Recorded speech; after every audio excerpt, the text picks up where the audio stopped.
Tak do'stlar, bunaqasi hali O'zbekistonda bo'lmagan, bunaqa rolik даже O'rta Osiyoda ham bo'lmagan.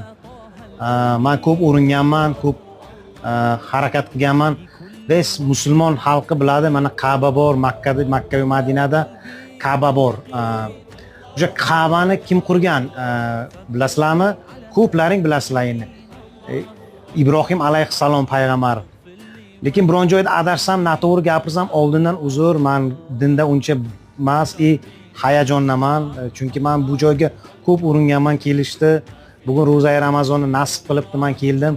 Men hozir Falastinda, Hebron shahrida Ibrohim alayhissalom o'g'illari bilan, nevaralari bilan ashida ko'milganlar, ashida qabrlari, ashirga ziyoratga keldim.